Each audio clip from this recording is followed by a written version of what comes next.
Yeah, so I think I don't have to introduce the two guys sitting next to me now. Muzaka and Zeschuk from BioWare. You here at GDC talked about Baldur's Gate. Mm-hmm. It's now 10 years that the game came out.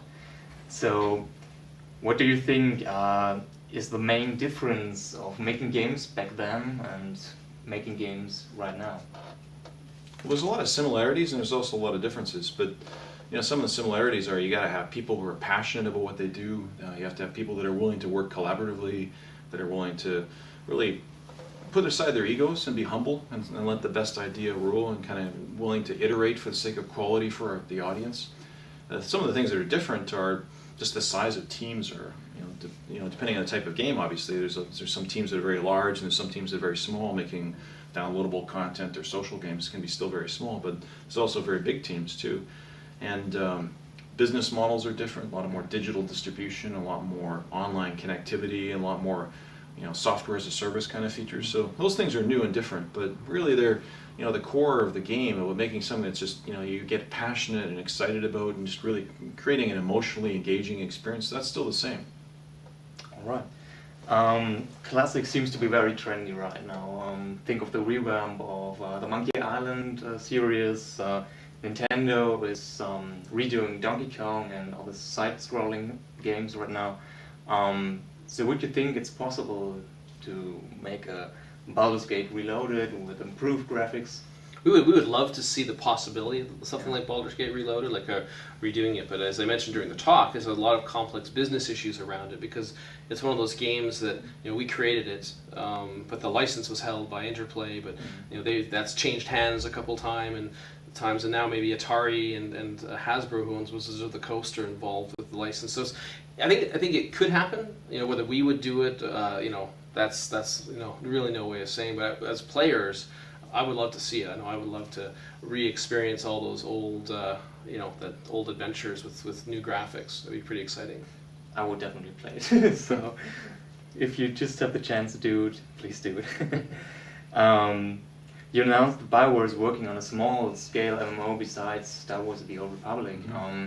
So, can we expect to see more smaller projects like that in the future from BioWare, or are you still focusing on AAA titles? I think really both. I mean, we recognize the fans want a mix of different kinds of content. Sometimes we'll do big projects, sometimes we'll do smaller add-ons for those big projects, sometimes we'll do smaller kinds of projects that are standalone.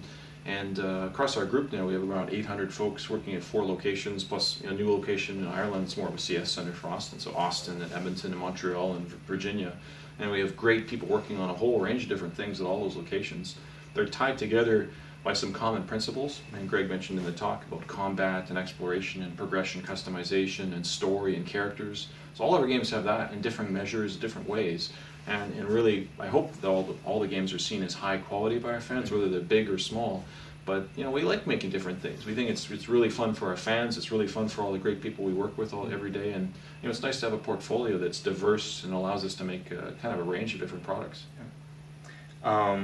You also talked a lot about going to new platforms recently.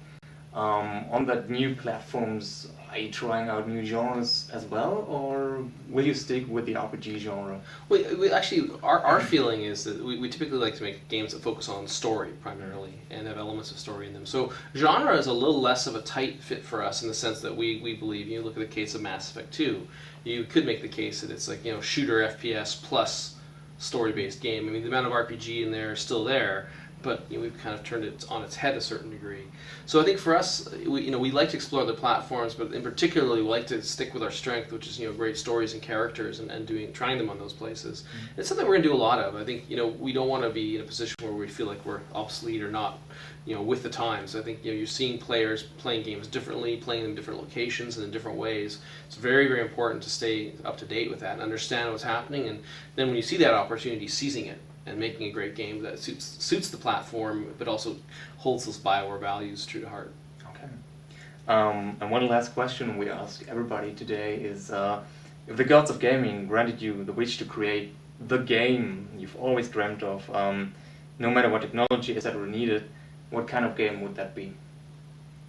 Well, I think we're working on it. I mean, that's the great thing about our job now, is we, as part of EA, we really have the world is our oyster. We get to make pretty much anything that we want to make. We try and make sure it has commercial value, that it's going to have a potential audience, the fans are going to like it, it's going to sell, it's going to make profit. But with that aside, we try and do things that our teams are passionate about, that we're passionate about, that are going to advance the art of video games, and we're working on that across our group. So it's really, we're blessed, I think, just to be able to make all these great games like Mass Effect, future products in that franchise, and Dragon Age 2, and Star Wars The Old Republic, and cool stuff coming out of BioWare Mythic, and across the board, everything we're doing is pretty exciting to us. I think, I wouldn't change anything really, and I think our best work is still ahead of us. I would like to see a big mustache and beard simulation, like Barber game. That'd be pretty cool.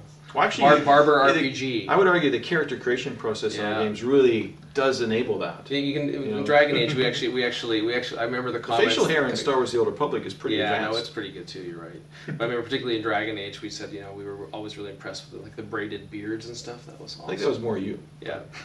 But no, we try to include that element in all our games. But like Ray said, I think we look at the things we're doing, and we're always we always are striving to make them better, and it's very exciting. Like I think if I could ask for a feature, I'd have better pathfinding, but that's just me. But I like micro things. Yeah, we're always working on that. Yeah. We're always trying to improve. Yeah, a little bit. And we're only as good as our next game, so we're definitely trying to innovate and make things better for our fans in the future. And I'm confident we'll do that. Great, sounds awesome. Right, thank you. Thank you a lot Thanks. for being here. Thanks. And Thank you. have a lot of fun here at GDC. Yeah, you bet. Thanks.